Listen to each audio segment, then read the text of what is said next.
여러분 오늘도 말씀 선포하기 전에 먼저 미리 선포합니다.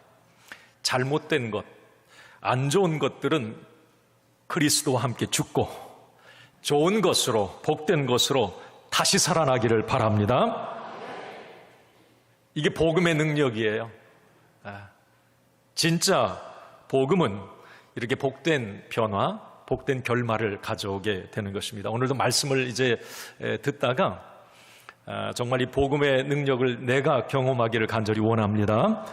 특별히 이제 로마서 말씀 가운데 오늘 이 말씀은 어쩌면 로마서의 중요한 엑기스의 말씀이에요. 그래서 여러분들이 한 분도 졸지 마시고 앞으로 내가 믿음 생활을 어떻게 해야 될 것인가 라고 하는 아주 중요한 복음의 원리, 신학을 오늘 이제 말씀을 통해 나누게 될 겁니다.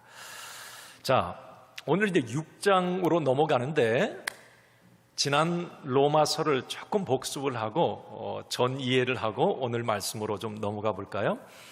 로마서는 자 1장, 2장, 3장은 죄에 관한 말씀이었어요. 모든 사람은 죄인이다. 의인은 없다. 이스라엘 너희 하나님 말씀 먼저 받았다고? 율법 잘 지켰다고? 윤리적으로 도덕적으로 당신이 깨끗하게 살았다고?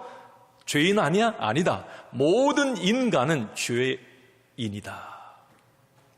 그런데 죄의 싹슨 결과는 사망이에요. 이 사망이라고 하는 건 뭐냐면 로마서에서 죄의 결과는 하나님의 심판, 즉 지옥으로 가는 인생이 모든 인생이에요. 가만 놔두면 그냥 지옥으로 향하게 되어 있어요. 이건 비극이잖아요. 이 땅에 70, 80 살면서 그냥 이 땅에 살다가 내 영혼 누구든지 다 죽는데 죽음과 함께 내 영혼이 지옥 간다? 이것은 인생의 새드 엔딩입니다. 자, 그런데 4장, 5장의 로마서에 놀라운 비밀이 선포가 됐습니다. 새롭게 나타난 하나님의 의, 새 법이 선포가 됐어요. 예수 그리스도입니다. 그 예수 그리스도를 믿음으로 말미암아 우리는 죄에서 자유함을 얻게 됩니다. 사망으로 지옥으로 향하던 우리는 브레이크가 걸리게 돼요. 예수 그리스도를 믿게 되므로 우리의 운명이 바뀌게 되는데 사망이 생명으로, 지옥이 천국으로 바뀌는 역사가 일어납니다. 예수 그리스도를 믿음으로. 이게 로마서 4장, 5장 새롭게 나타난 의, 이게 복음이에요. 복음, 기쁜 소식입니다.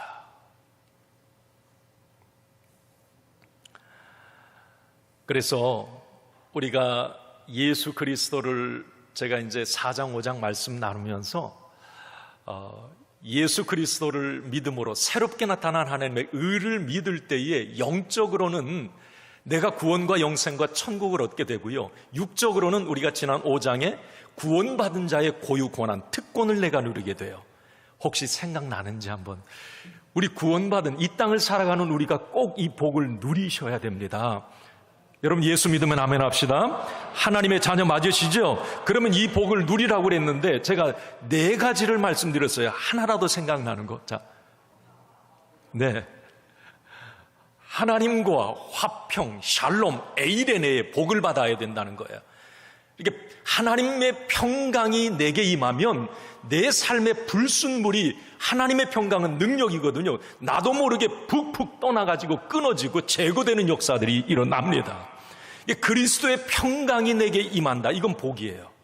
이 복을 우리가 자녀로 누려야 돼요. 2번째는 그래요. 어렵고 힘들고 고난과 환난, 어려움 많은 이 세상에, 세상의 논리로 가면 맨날 짜증내고 불평하고 그래요. 죽겠다. 그런데 어렵고 힘들 때 우리는, 하나님의 자녀는 은혜 안에 쏙 들어갈 수 있는 특권이 있어요. 하나님의 은혜 안에 들어가면 보는 눈이 달라지고 매사의 삶의 어떤 이런 이 색깔이 달라져요. 하나님의 은혜의 지배를 받게 되면 모든 것이 감사야 행복이에요. 희한하게 그런 변화가 일어납니다. 은혜 안에 들어갈 수 있는 복을 누려요. 자, 3번째는 어떤 복을 누려요? 자녀들은? 그렇죠. 야, 힘이 납니다. 여러분 잘 말씀해 주셔서. 하나님의 영광을 보며 누리며 살아요, 자녀들은. 여러분, 하나님의 영광은 하나님의 속성과 능력이거든요. 그 하나님의 영광을 내가 본다 그러면 똑바로 걸어갈 수 있어요. 어떤 죄가 유혹을 해도, 어떤 어려움이 와도 흔들리지 않아요. 그 영광을 보며 가는 사람은 흔들림이 없어요. 그리고 그 영광을 누리며 산다, 내 삶이 풍성해집니다. 성령의 열매를 맺게 돼요. 하나님의 영광을 누릴 때에.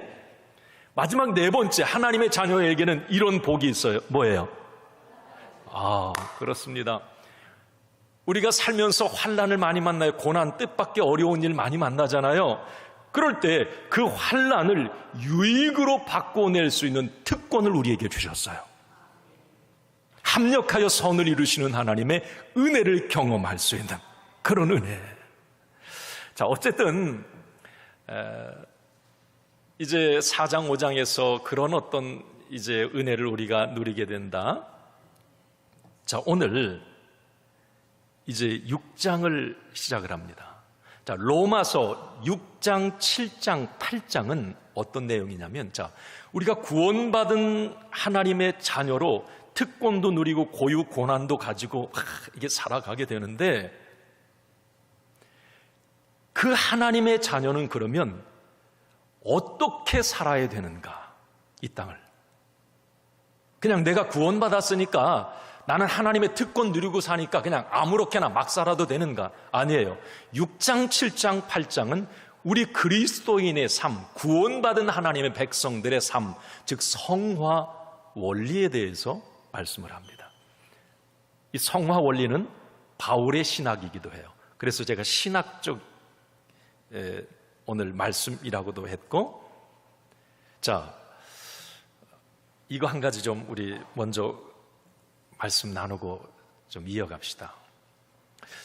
자, 내가 예수 믿고 구원받아 천국에 가는 과정, 이것을 구원의 여정이라고 얘기합니다. 우리 감리교 창시자는 이 구원의 여정에서 그리스도인의 완전을 얘기하는데 이게 성화의 원리예요. 자, 우리가 예수 믿고 구원받아 천국 가려면 세 가지를 꼭 통과를 해야 돼요. 세 가지. 이건 너무 중요한 겁니다. 오늘 로마서 6장도 그 과정을 얘기하는 거고요.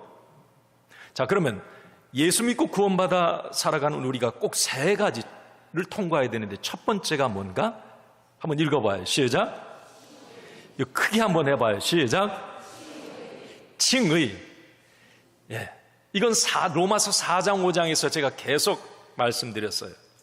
justification, 칭의, 의롭다, 칭함을 받는 것. 자, 그런데 우리는 오직 예수 그리스도를 믿음으로 의롭다함을 받습니다. 여기에는 이 칭의에는 어떤 인간의 노력, 내 노력이 전혀 개입되지 않아요.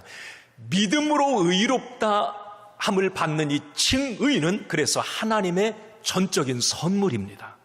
내가 노력해서 의롭다함을 얻은 게 아니에요. 내가 노력해서 구원받은 게 아니에요. 전적인 하나님의 은혜. 나는 오직 예수 그리스도를 믿은 것밖에 없어요. 오직 믿음으로 구원을 받습니다. 자, 그러면 이게 칭의인데, 자, 오직 믿음으로 우리는 다 구원받았어요. 아멘입니까? 우리는 다 여기 지금 구원받은 사람이에요. 다 칭의를 통과한 사람들입니다. 그러니까 여기 앉아 있는 거예요. 자, 그러면 두 번째 단계, 이걸 묻습니다. 자, 그러면 우리가 이제 구원받았어요. 새로운 하나님의 법을 붙잡았잖아요. 이제 우리는 의인이 되었고 예수 그리스도를 믿음으로 구원받았어요. 그러면 자, 구원받은 하나님의 자녀들은 한번 구원받았으면 천국 갈 때까지 하나님이 다 알아서 해주신다? 아니다? 다시 한번.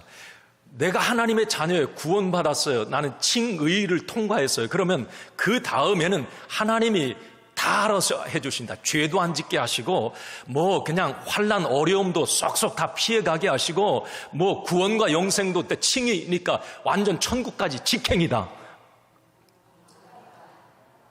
기다 아니다. 여기 기다 그러면 큰일 납니다. 자, 잘 우리 봐야 돼요. 구원받았어요. 내가 의롭다함을 얻었어요. 그럼 나는 구원받은 사람 맞아요.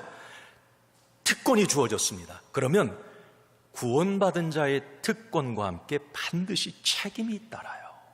책임. 구원받은 자의 삶을 살아야 하는 거예요. 이게 성화라고 합니다. 거룩하게 되어져 가는 것. 칭의 다음 단계가 바로 이 성화인 거예요. 로마서 6장, 7장, 8장은 바로 이 성화, 우리 그리스도인 구원받은 하나님의 백성들은 어떻게 구별된 삶을 살고 어떻게 하나님을 기쁘시게 하는 삶을 살아야 되는 건가. 자, 그게 이제 성화인데 sanctification, 성화예요. 자, 성화를 이제 설명을 좀 해드리면 이 성화는 그래서 구원받은 하나님의 백성들이 하나님에 대해서 어떤 응답을 하는 거예요. 내가 너를 구원했어? 그러면 제가 하나님 어떻게 해야 될까요? 구원하신 하나님에 대한 응답, 이게 삶이에요. 내 삶. 이걸 성화라고 얘기를 합니다. 자, 우리는 믿음으로 구원받은 사람이라도 언제든지 죄에 넘어질 수 있어요. 하나님이 다 알아서 안 해줘요. 언제든지 믿음의 사람도 환난을 당할 수가 있습니다. 예수 잘 믿다가 마귀의 공격을 받아서 실족할 수가 있어요. 그러니까 칭의가 곧바로 천국으로 이어지는 게 아니라 이 성화의 과정에서 수많은 사람들이 중도하자하고 죄에 넘어지고 환난 때문에 포기하고 하나님을 의심하고 막 떠나는 경우들이 부지기수로 있어요. 이게 성화의 과정에서 일어나는 일이에요. 그래서 성경은 오늘 로마서 6장 이제 그 이하에도 계속 얘기하고 있습니다만은, 그래서 우리 그리스도인들은 그 성화의 거룩한 삶을 위해서, 그리스도인의 어떤 삶을 위해서 끊임없이 죄와 싸워야 되고 마귀와 싸워야 되고 어떤 죄의 유혹과 끊임없이 싸워가야 되는 거죠. 그래서 말씀과 기도가 필요하고 하나님을 향한 어떤 헌신과 순종의 삶이 필요하고 성령님과 동행하는 삶이 필요한 것입니다. 그러니까 여러분, 성화의 과정에 있는 우리 모두는 가만히 있으면 안 되는 거예요. 거룩한 삶을 위한 치열한 노력과 결단, 실천적 삶이 필요한 것입니다. 이러한 그리스도인의 삶, 구원받은 내가, 칭의를 통과한 내가 반드시 지금 거쳐가고 있는 이 삶이 성화의 과정인 거예요. 그러면 성화의 과정에 있는 우리들은 어떻게 그 성화를 잘 통과해서 다음 단계로 나아갈 것인가? 이게 이제 로마서 6장 이하의 말씀입니다. 이제 18세기에 이 종교개혁이 이제 일어나잖아요. 루터가 종교개혁을 하고 오직 믿음으로, 그게 핵심 가치 아닙니까? 종교개혁의 핵심 가치예요. 그 이후에 칼빈, 장로교 칼빈주의, 칼빈이라고 하는 사람도 이 오직 믿음, 그러니까 종교개혁자들은 처음에 이 오직 믿음, 칭의만을 엄청 강조했어요. 자, 그러면 구원받은 하나님의 백성들의 삶은 어떠해야 되는가? 이 부분에 대해서는 이야기를 하지 않았습니다. 그런데 우리 감리교 창시자 존 웨슬레는 바로 이 성화를 강조를 했어요. 우리가 구원받았으면 다냐? 칭의 통과했으면 아무렇게 살아도 되냐? 아니, 의롭다함을 얻었으면 그 모든 사람이 100% 천국 가느냐? 아니라는 겁니다. 그런데 이제 장로교나 이 예정론이나 이제 완전한 구원론을 주장하는 부분에서는 아니, 내가 구원받았으면 반드시 천국 간다는 겁니다. 그게 맞을 수도 있지만 이 성화를 빼놓은 거예요, 이 과정을. 성화의 단계.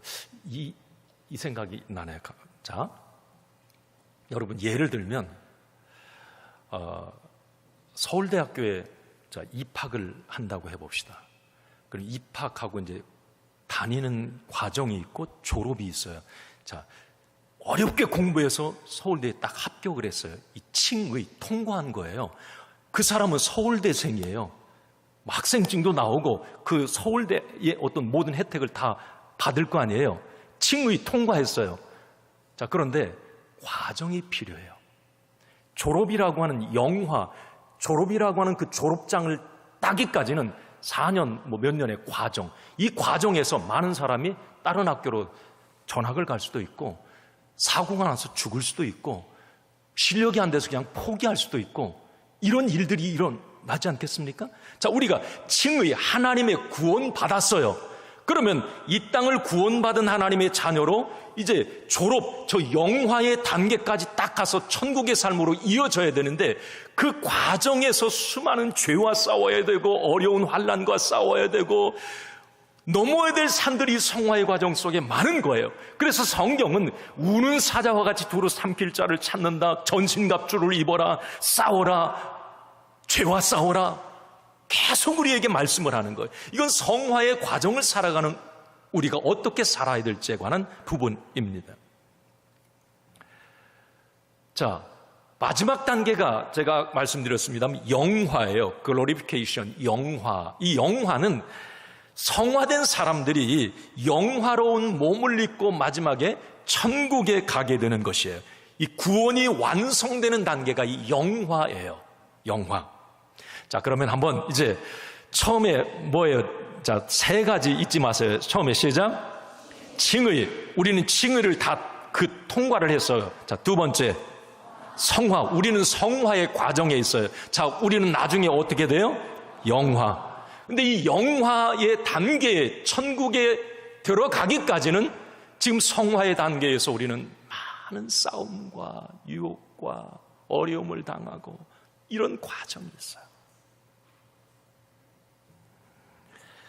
칭의가 곧바로 영화로 이어지지 않는다고 하는 것, 믿음으로 구원받은 사람이라도 반드시 성화의 과정을 통과해야 통과한 사람이 영화로운 몸을 입고 천국에 갈 수 있다고 하는 것. 그래서 성경적인 구원론은 이거예요. 한번 스크린을 보고 읽어봅시다. 자, 성경적인 구원론이에요. 자, 시작. 우리는 이미 구원받았지만 아직 구원이 완성되지 않았다. 예수 믿는 우리 모두는 지금 성화의 과정에 있다. 아주 중요한 겁니다. Already, 이미 우리는 구원받았어요. 자, 그러나 구원이 완성된 건 아니에요. 성화의 과정을 잘 살아낼 때 우리는 구원이 영화로 완성될 수가 있는 거예요.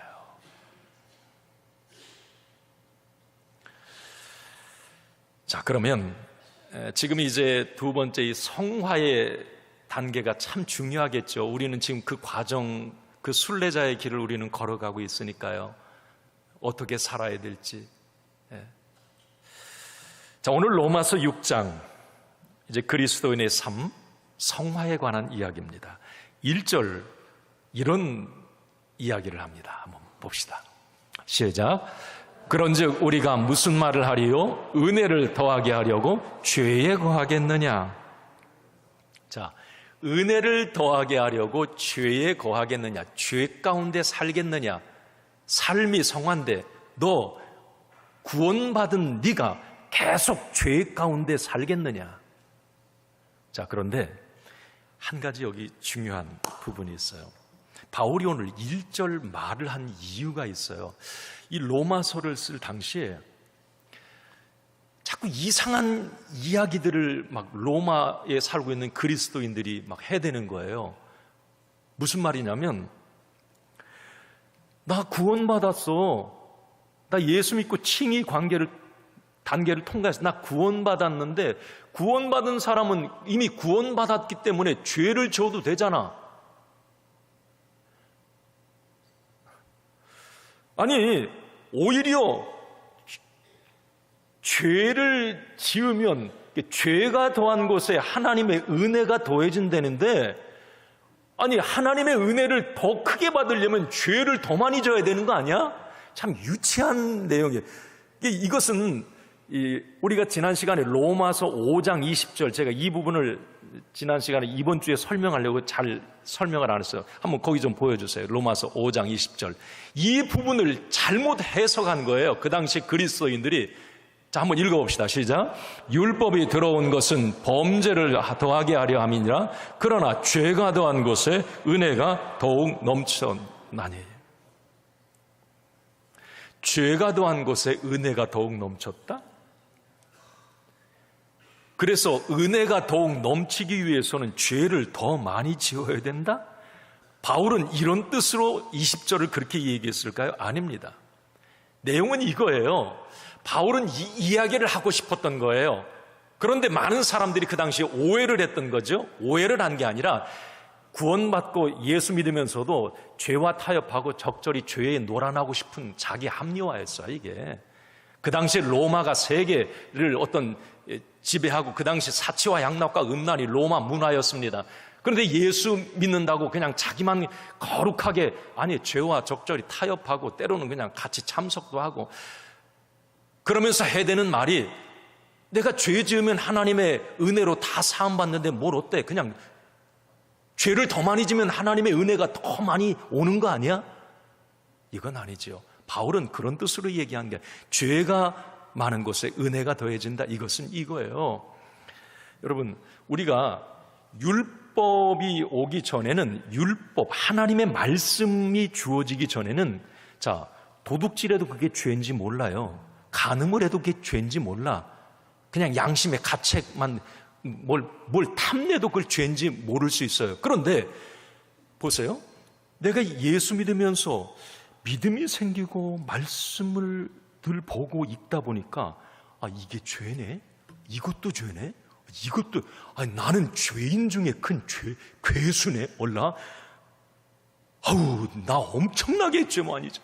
여러분, 우리가 믿음 안에서 들어와서 이게 믿음 생활하다 보면 나의 연약함, 죄성, 이 죄인 중에 괴수라고 하는 것이 말씀을 통해 깨달아지는 거예요. 자, 그런데 은혜는 뭐냐면, 내가 아무리 과거에 그런 죄를 지었다고 해도 하나님의 은혜는 그 모든 죄를 덮고도 남을 만한 힘이 있었던 거예요. 그래서 내가 하나님의 자녀가 된 거예요. 바울은 그 부분을 이야기하는 거거든요. 은혜 받기 위해서 죄를 더 지으라는 게 아니라, 내가 과거에 어떤 죄를 지었다고 할지라도 그 죄는 하나님이 다 용서하시고 덮으실 수 있다. 네. 하나님의 은혜는 죄보다 더 크다. 걱정하지 말아라. 과거에 네가 어떤 사람이었다라고 해도 걱정할 필요 없다. 하나님의 은혜는, 그 용서의 은혜는 모든 너의 죄를 덮는다. 하나님의 은혜는 너무 크다. 이 차원이지, 너 죄 많이 져라, 하나님의 은혜가 더 임하니까 죄 져라, 또 져라, 구원받은 하나님의, 그거 아니거든요. 그래서 바울은 이 부분에 대해서 2절에 이렇게 말하잖아요. 단호합니다. 한번 봅시다. 시작. 그럴 수 없느니라. 죄에 대하여 죽은 우리가 어찌 그 가운데 더 살리어. 그래서 그럴 수 없다. 구원받은 하나님의 백성이 뭐 하나님이 용서해 주신다고 계속 죄짓고 또 용서하고 죄짓, 이렇게 해서는 안 된다는 거죠. 우리는 이미 죄에 대해서 죽은 자다. 죄에 대해서 죽었다. 여러분, 이 죄에 대해서 죽었다라고 하는 의미를 좀 이제 깊이 있게 좀 말씀을 드려볼게요. 자, 죄에 대해서 죽었다라고 하는 것은 뭐 내가 더 이상 죄와 상관이 없다? 나는 절대 이제 구원받았으니까 칭의 관계를 통과한 나는 절대 죄와 상관이 없어. 죄에 안 져. 이게 죄에 대해서 죽었다는 의미가 아닙니다. 아까도 말씀드렸듯이 예수 믿고 구원받았어도 우리는 여전히 죄의 욕망, 죄의 습관을 가지고 살아요. 이걸 존 웨슬리는 무의식적 죄라고 얘기합니다. 어느 순간 일주일을 살아가면서도 조금만 나태해지고 조금만 믿음 생활 게을리하다 보면 이 죄라는 게 툭 튀어나와가지고 그냥 나를 끌고 가요. 막. 여러분, 그렇지 않습니까? 생각으로 죄짓고 마음으로 죄짓고 말로 죄짓고 나도 모르게 어떤 순간에, 그래서 우리는 늘 기도와 말씀으로 깨어 있어야 되는데, 중요한 건 죄에 대해서 죽었다는 게 죄와 상관이 없다는 말이 아니고, 자, 언제든지 우리는 죄에 넘어질 수 있다, 이걸 인정을 해야 돼요. 그래서 깨어 있어야 되는 거죠. 사도 바울이 로마서 다음 장 7장에 보면 20절에 이렇게 말을 해요. 20절 한번 좀 보여주세요. 시작. 만일 내가 원하지 아니하는 그것을 하면 이를 행하는 자는 내가 아니요 내 속에 거하는 죄니라.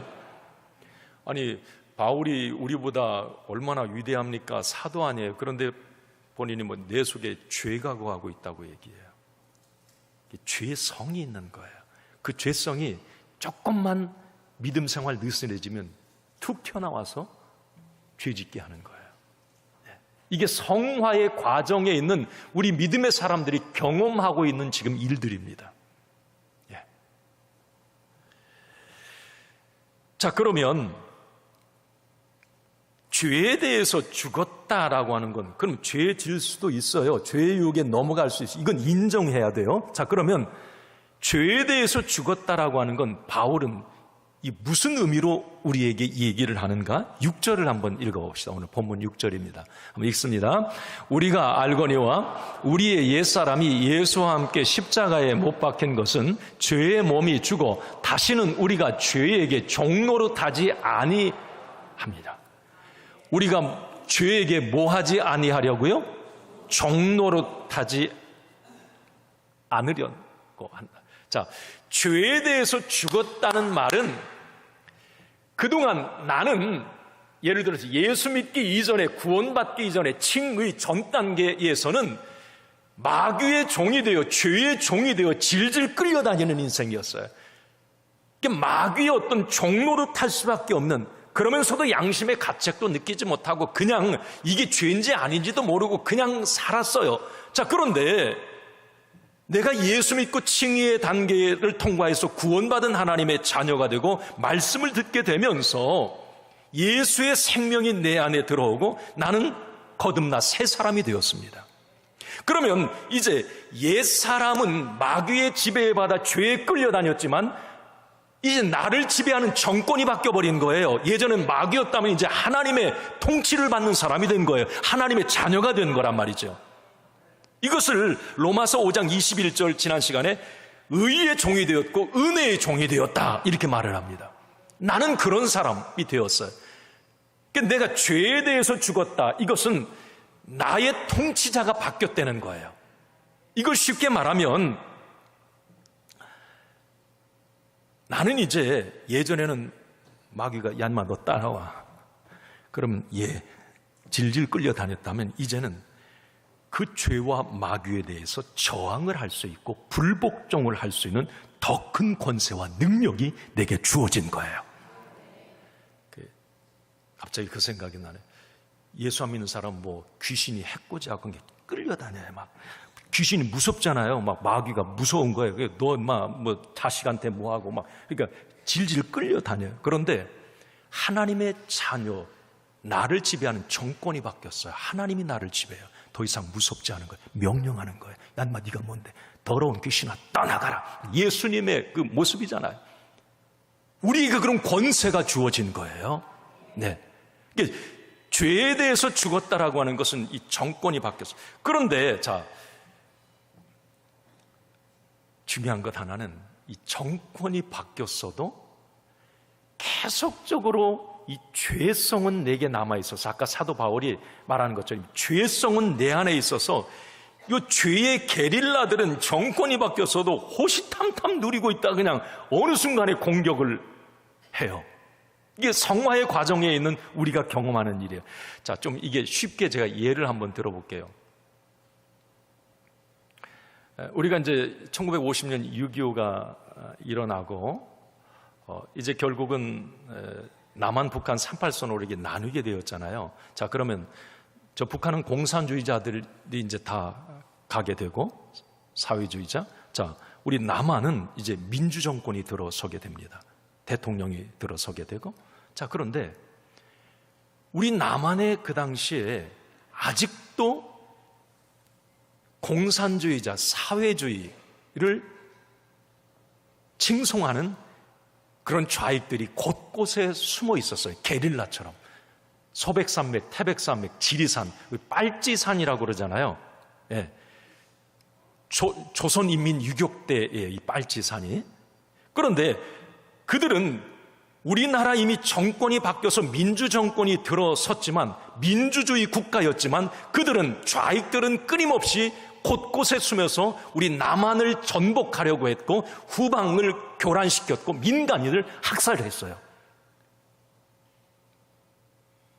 무서웠습니다. 이 게릴라, 이 빨치산의 역할이.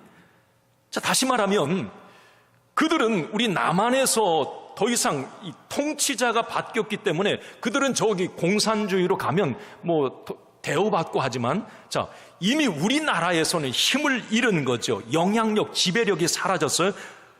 그렇지만 그들은 숨어들어서 없어지지 않았어요. 그 당시에 우리 대한민국의 골칫거리였습니다.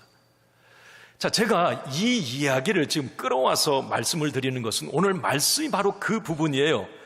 예수 믿고 새 사람이 된 나, 정권이 바뀌어버렸어요. 예전에는 마귀에게 끌려다녀서 그 하수인으로 살았단 말이죠. 그런데 나를 지배하는 정권이 하나님으로, 예수 그리스도로 바뀌어버렸어요. 바뀌어서 나는 더 이상 그 마귀에 대해서 명령하고 그 마귀를 제압할 수 있는 그런 능력, 특권이 내게 주어졌다는 말이에요. 그런데 여전히 이 마귀의 어떤 이 죄의 세력, 게릴라들은 여전히 정권이 바뀌었어도 성화의 과정에 있는 우리들을 끊임없이 공격하고 교란시키고 우리를 유혹하고 넘어지게 하고 이 일을 하고 있는 거예요. 이해가 좀 되세요?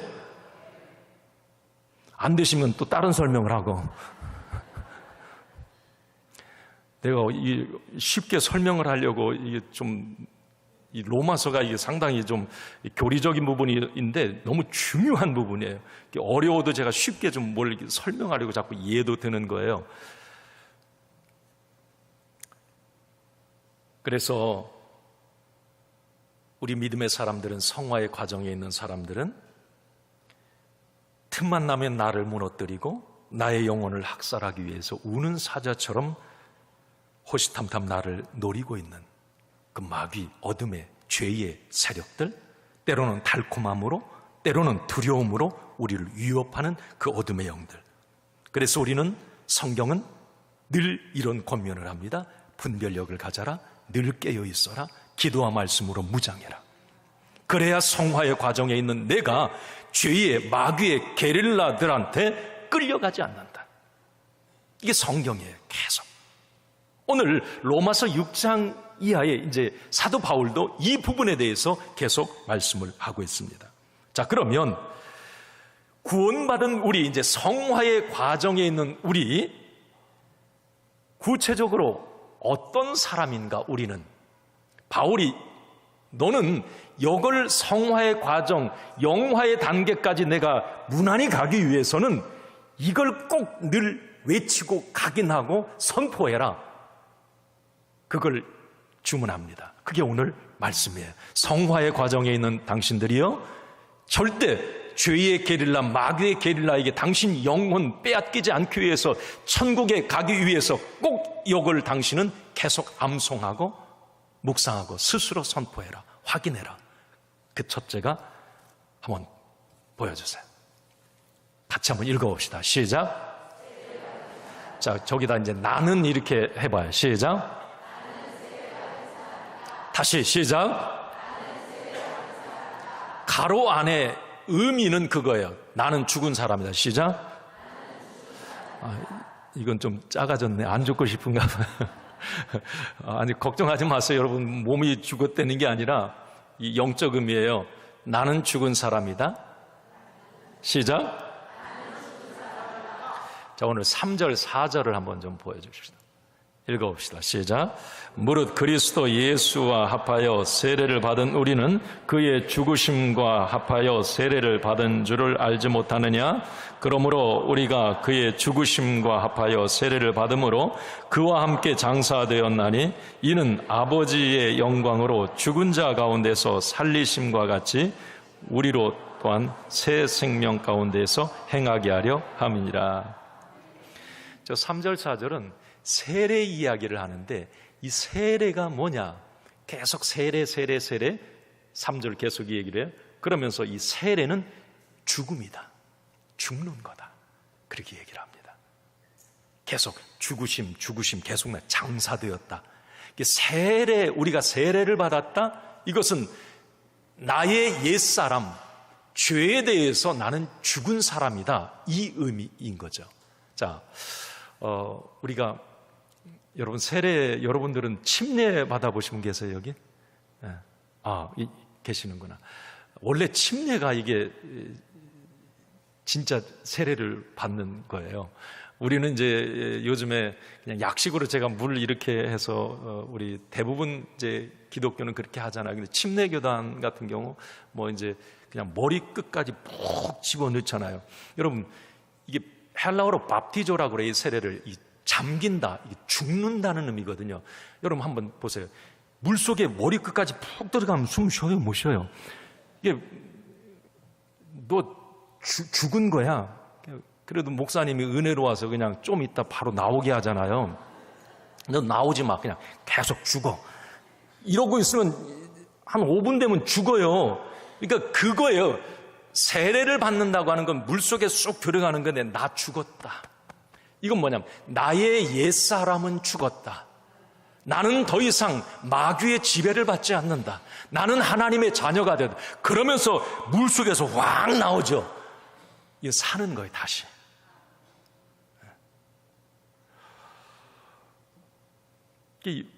로마서 6장 1절부터 11절까지 계속 죽었다, 살았다, 다시 살았다, 죽었다, 다 계속 이거 반복해서 나오는 거예요. 자, 세례받았다, 나는 죽었다. 그러면서 오늘 바울이 그 6장 이제 그 4절 하반절에 새 생명 가운데 행하게 하려 함이니라 그랬어요. 새 생명. 이건 무슨 말이냐면 예수 그리스도와 함께 세례받음으로 나의 옛 모습이 죽고 이제 나는 새롭게 새 생명으로 살았다. 그러니까 나는 예수의 생명을 잉태한 사람이 되는 거예요. 그게 거듭난 거예요. 그게 거듭난 거. 예. 그러면 자, 한번 이런 상상을 해봐요. 여기 우리 아기 낳으신 우리 어머니들, 아기 임신하면 아기를 새 생명을 가지면 곧바로 어떤 증상이 나타나요? 한 1개월, 2개월이 있다가 입덧이 나타나요. 입덧. 그죠? 뭐 안 하는 경우도 있는데 여러분 이 생명을 잉태하면 희한하게 80-90%는 다 입덧을 해요. 입덧하면 여러분 어때요? 예전에 그렇게 맛있었던 것 구역질을 합니다. 막 그 보기도 싫어. 당장 치워 막. 아니 예전에 그렇게 좋았던 게 이제 꼴 보기도 싫어지는 거예요. 막 남편까지 막 입덧하면 막 세게 하면 막 그래요. 막. 네? 더구나 이 새 생명을 가진 엄마는 그 태아를 위해서 좋지 않은 것들은 다 과감하게 끊고 절제를 하죠. 그렇죠. 좋은 것만 보고 좋은 생각만 하려고 하고. 이겁니다. 자, 우리가 예수 그리스도와 함께 죽고 새 생명으로 우리가 다시 났어요. 그러면 진짜 세례받은 사람, 예수로 죽고 예수로 다시 산 사람, 새 생명을 얻은 사람은 반드시 변화가 일어나게 되어 있어요. 세상에 대한 입덧이 시작이 됩니다. 예수의 생명을 가진 희한한 일이에요. 아니 예전에 예수 믿기 이전에 그렇게 좋았던 것들이 싫어져요. 예전에 예수 믿기 전에 담배가 그렇게 맛있어가지고 그냥 막 담배 없으면 못 살아요. 막 예전에 집사님이 꼭 오면 인사하면 이 담배가 한 가지씩 떨어져 여기다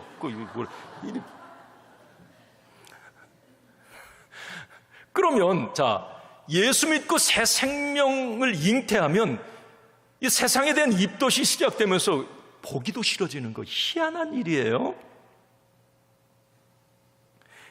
죄의 어떤 냄새만 나도 현기증이 나요. 예전에 그렇게 좋던 것들, 예전에는 가까이 하면서 달콤하고 막 그게 좋았고 거기 가고 싶고 가기가 싫어지는 거예요. 보기도 싫어지는 거예요.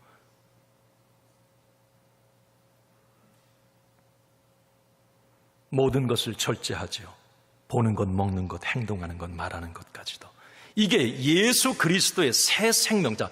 4절 하반절에 새 생명을 얻었나니 예수 그리스도와 함께 세례받고 죽고 예수로 다시 산 사람은 새 생명을 잉태한 사람인데 그 새 생명을 가진 사람들은 세상의 어떤 죄에 이제 더 이상 그게 멀미가 나고 구토가 나고 싫어지는 거예요. 멀어지는 거예요. 이상한 변화가 내게 일어나는 것입니다. 여러분 세례 받으셨죠? 세례 받으셨죠? 그러면 여러분 나는 죽고 예수로 다시 산 사람, 새 생명을 잉태한 사람들입니다.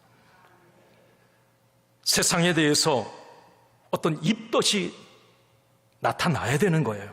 말과 행동, 생각, 삶의 어떤 문제들에 대한 반응, 이게 이제 변화가 일어나는 것입니다. 아직도 그런 변화가 없다? 그렇다면 어쩌면 그 사람은 물세례만 받은 사람일 수 있어요.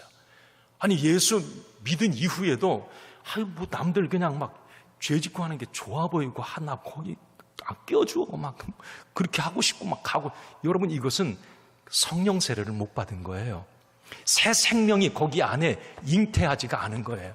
잉태하면 반드시 변화가 나타나거든요. 반드시. 그게 안 나타난다면 지금 뭐가 문제가 있는 거예요. 가상 임신을 했든지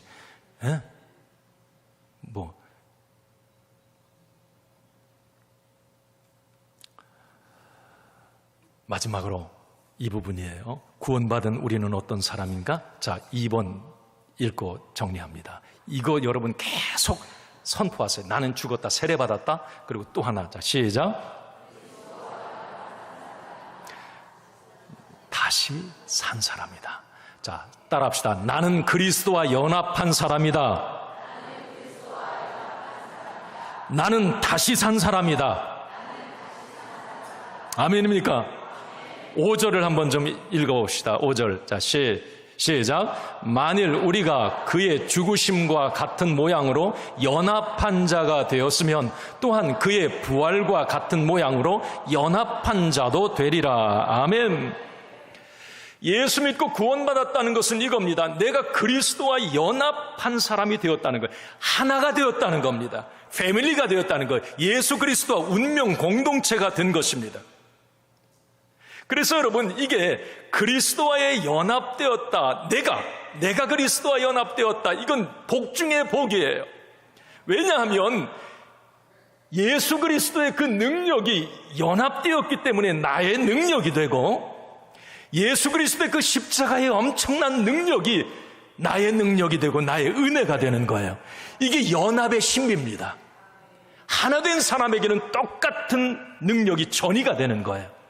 여러분 제가 새벽에 꼭 기도할 때 이제 보신 분 계시겠지만 손을 이렇게 들고도 기도하지만 손을 이렇게 펴고 기도합니다. 이건 뭘 말하느냐면 주님의 십자가에 내가 달리는 상상을 해보는 거예요. 내가. 그러니까 우리가 그리스도와 연합된 사람은 저 십자가에 예수님이 달리셨대. 그게 은혜야? 아니에요. 한 단계 더 들어가. 거기에 내가 달려야 되는 거예요. 그걸 상상.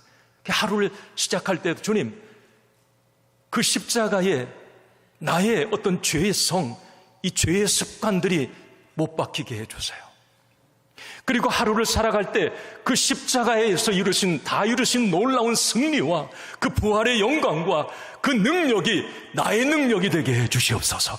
오늘 하루를 살아갈 때 주님의 십자가를 묵상하며 이게 선을 펴보는. 한번 여러분 오늘 잊지 않기 위해서 옆에 사람 치지 말고 한번 손을 이렇게 펴보세요. 네. 툭툭 치지 마세요. 이게 아니에요? 이렇게 하는 거예요. 이건 뭘? 여러분 그러면서 눈을 감고 주님의 십자가 위에 주님만 달리신 것이 아니라 내가 그 위에 함께 달립니다. 주님의 그 능력이 오늘도 내게 임하게 하소서. 이 한 주간도 주님의 그 능력과 사랑이 나를 압도하게 하소서. 이게 그리스도의 신비, 연합의 신비예요. 손 내리세요. 네. 여러분 기도할 때 그 기도가 있었으면 좋겠어요. 자, 오늘 말씀을 마칩니다. 우리는 지금 성화의 과정을 살고 있습니다. 영화의 단계에 이를 때까지 끊임없이 죄와 싸워야 합니다. 그리고 반드시 승리해야 합니다. 그러기 위해서 나는 이미 죄에 대해서 죽은 사람이다. 그래서 예수의 생명을 잉태한 사람이다. 그리고 나는 그리스도와 함께 연합된 사람이다. 이 확신을 가지고 여러분 승리하시기를 주님의 이름으로 축원합니다.